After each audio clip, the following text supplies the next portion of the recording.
Starting a compost bin in your backyard is a great way to recycle organic waste and create nutrient-rich compost for your garden. Here's a step-by-step guide to help you set up your compost bin. 1. Choose a location. Pick a shady or partially shaded spot in your backyard, close to your garden if possible. The ground should be well drained so that excess water doesn't pool. Keep the bin in a spot that's easy to access, but not too close to your home to avoid odors or pests. 2. Select or build a compost bin. You can buy compost bins from garden centers or online. Options include plastic compost bins, tumblers, or wire and wooden structures. Or create one using materials like wooden pallets, wire fencing, or a large plastic container with holes drilled for ventilation. Ensure the bin has a lid or cover to control moisture and keep pests out. 3. Understand what to compost. A successful compost relies on the balance of greens, which are nitrogen-rich materials, and browns, which are carbon-rich materials. Greens include kitchen scraps like fruit and vegetable peels, coffee grounds, tea bags, grass clippings, and plant trimmings.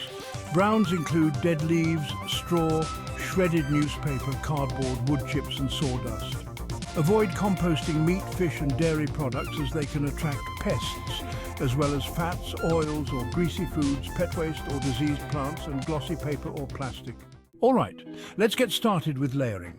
Begin with a layer of coarse browns like twigs or straw at the bottom. This will allow for proper airflow and drainage. Next, add alternating layers of greens and browns. Aim for about 2 to 3 parts browns to 1 part greens to maintain a good balance. And remember, after each green layer, cover it with a layer of browns. This helps keep odors in check and aids in the decomposition process. Now, let's talk about maintaining your compost. For aeration, every 1 to 2 weeks, turn or mix the pile with a shovel or pitchfork. This keeps the air flowing and speeds up decomposition. When it comes to moisture, your compost should feel like a damp sponge. Add water if it's too dry, or add dry materials like newspaper if it's too wet. And don't forget about temperature. Compost piles can get hot as the materials break down, which helps kill harmful bacteria. A well-maintained compost pile should heat up in the center. Monitor for pests. Use a bin with a lid or cover your compost pile with a tarp to prevent attracting animals. Avoid adding meat, dairy, and oily foods to deter pests. Harvest your compost. After a few months, usually 3 to 6 months, depending on your climate and how often you turn it, the compost should be dark, crumbly, and have an earthy smell. Harvest the compost from the bottom or middle of the pile, where decomposition is most advanced. Use the compost. For soil amendment, mix compost into your garden soil to improve soil structure, moisture retention, and fertility.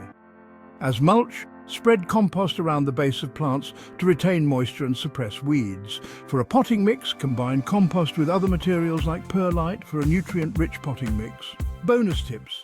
Smaller pieces decompose faster, so shred or chop kitchen scraps and yard waste to speed up the process. In cold climates, composting may slow down during winter, but the process will resume when temperatures warm up. If you're having trouble with your compost, like bad odors, pests, or slow decomposition, adjust the balance of greens and browns or improve airflow. By following these steps, you can create a thriving compost system in your backyard that turns waste into valuable, garden-friendly compost.